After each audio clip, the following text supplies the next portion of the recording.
U.S. Steel is permanently shutting its already idled iron and steel making operations in Hamilton, Ontario by year's end. Many say this is the latest in a string of broken promises by the American steel giant. Earlier, I spoke with Erin Weir, economist with the United Steelworkers Union, and Ian Lee, professor at the Sprott School of Business. And I started by asking Erin if it's fair to expect U.S. Steel to keep a promise that was made before the Great Recession hit. I think it's one thing for the company to temporarily not live up to its Investment Canada Act commitments because of the financial crisis, but yesterday's announcement is an indication that U.S. Steel does not plan to ever keep its promises to maintain a certain level of steel production in Canada.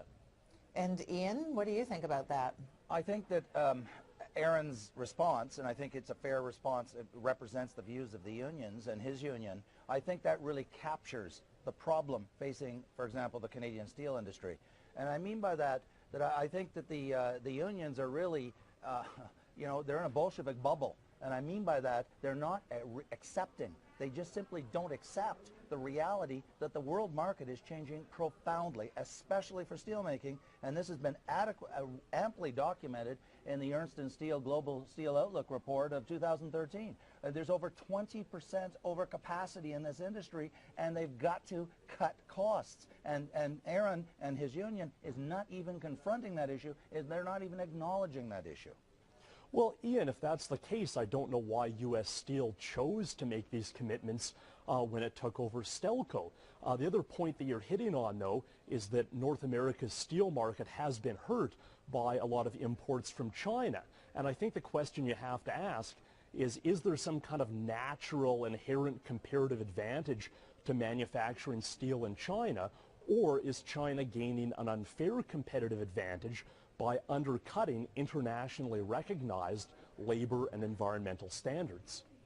Look, there's no doubt that China has been cheating. We talked about this. All of us have talked about this. They've been cheating on currency in the past. They've been cheating on wages by suppressing them, cheating on interest rates. But that's a reality that we have to face. We can't assume it away and pretend it doesn't exist. It's there. We have an international market. There is overcapacity. And then the question is not to deny it, but the question is, what are we going to do? And just to answer very quickly Erin's point on U.S. Steel, they signed those agreements back 3-4 years ago, and the world was a very, very different place in terms of this sector. So, it's no company is expected to commit corporate suicide and lose money and go out of business to honor an agreement that is no longer viable because the entire industry structure has changed around the world. I am a really strong critic of this idea that companies should be trying to negotiate their way into Canada by signing some kind of agreement about the future. We don't know the future. The future is unknowable, and that is to say things change very quickly. And so we shouldn't be demanding as a condition under Investment Canada approval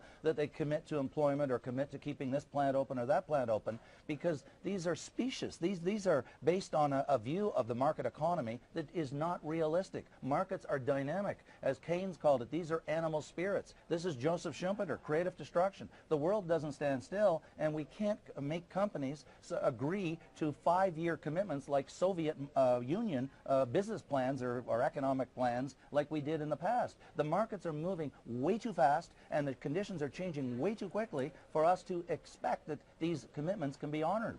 Well, at least Ian's being honest that he doesn't believe in the Investment Canada Act. I think the problem, though, is that our federal Conservative government pays lip service to the Investment Canada Act without making any real effort to enforce commitments that have been made under that legislation. So I think when a company... Tell us, what's your fear about letting companies in without any sorts of agreements along these lines?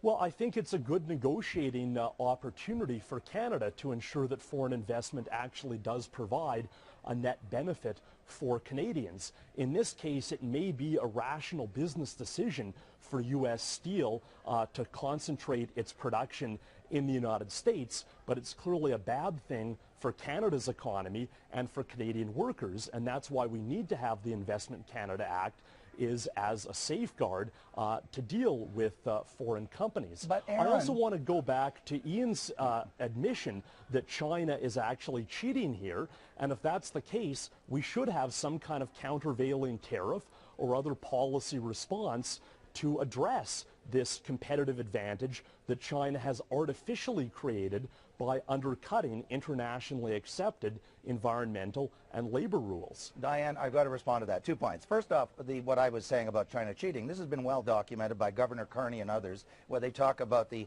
global imbalances, which is polite code talk for the fact that China's been cheating. We know about that. We've been working with through diplomatic channels to get China to float their currency properly and to stop the various activities I've talked about. But let me go back to Erin's point about the Investment Canada Act.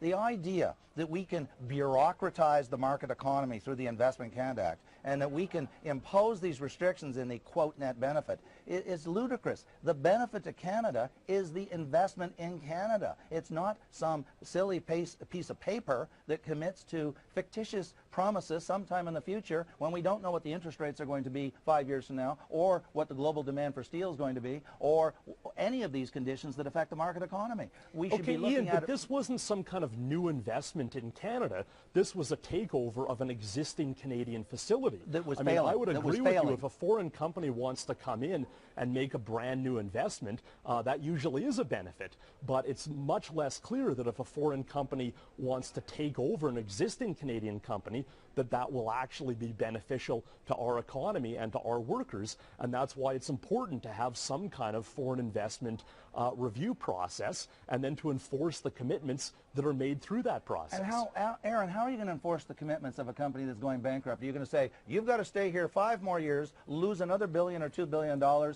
commit corporate suicide, and there you've made a good deal to Canada? Well, let me ask another question here. One option That's would be silly. to levy some fines, which could help to a company failing. compensate the Canadian workers that have been harmed by this decision. Another option might be to cause U.S. Steel to divest this asset and put it under the control of a company that would actually want to make steel in Hamilton. Let me ask another question here, and that is just, are we creating an environment in Canada where resource companies can make these kinds of threats of saying we're going to pull up stakes and just leave if we don't get what we like? Because right now we have this situation in Quebec where Alcoa is threatening to do just that, close 3 plants if it doesn't get a better price for electricity from Hydro-Quebec. Diane, companies will come to Canada if it's a good deal to come to Canada, if it's good business to come to Canada, if it's a rational business decision. They're going to come here because they want to come here, because they want to do business here, because the economics, the economy is solid, because the wages are competitive with other countries. So when a company is about to pull out, like Caterpillar did, it's for a very good reason.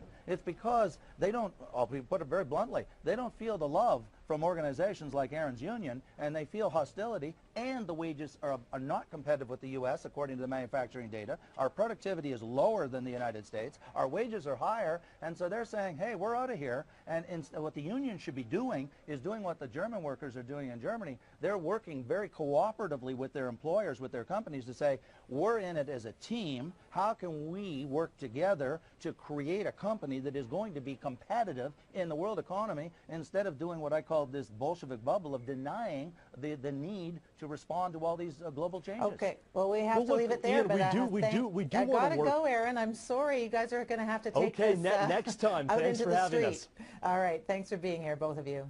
Thanks.